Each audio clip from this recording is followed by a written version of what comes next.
Back to Mrinal recipes. आज आपण बनवणार आहोत एक कोरमा.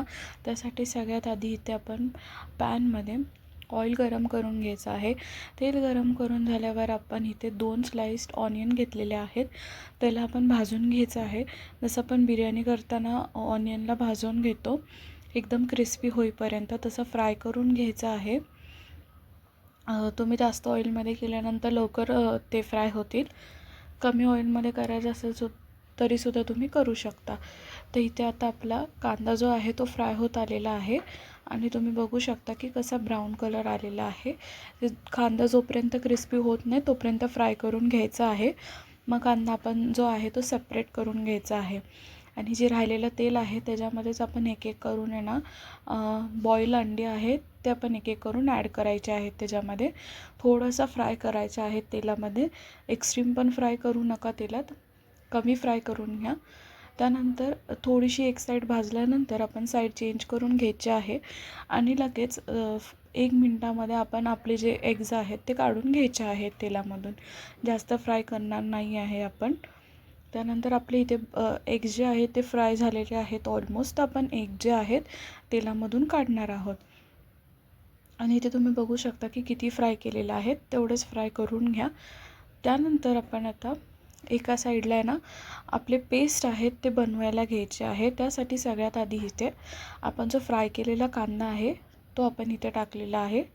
त्यानंतर आपण ह्याच्यामध्ये ना काजू टाकलेले आहेत. काजू थोड्या वेळ पाण्यात भिजत ठेवा आणि जेव्हा बनवायचं आहे पेस्ट तेव्हा त्याच्यामध्ये ॲड करा. त्यानंतर इथे दही टाकलेलं आहे.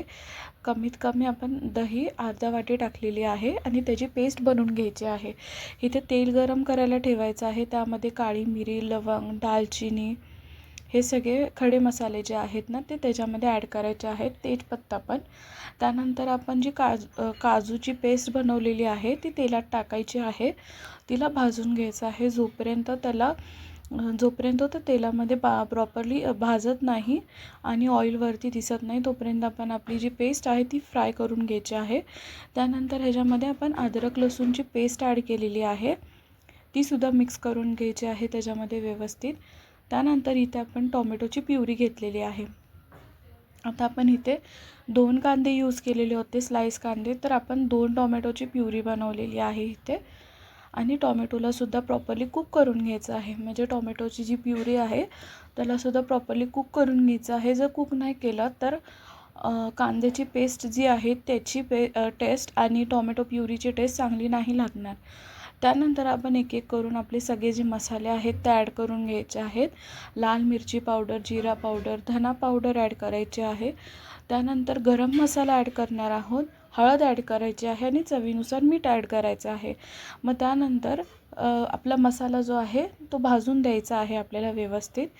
आणि सगळे मसाले पहिले ॲड करायचे आहेत. गरम मसाला नंतर तुम्ही ॲड करू शकता आणि मीठसुद्धा लास्टला ॲड करू शकता. इथे मी लास्टला ॲड केलेलं आहे. सगळे मसाले एकसाथ ॲड करताना सुद्धा तुम्ही ॲड करू शकता. तुम्हाला जशी कन्सिस्टन्सी वाढवायची तर त्याप्रमाणे तुम्ही नंतर मीठ ॲड करू शकता.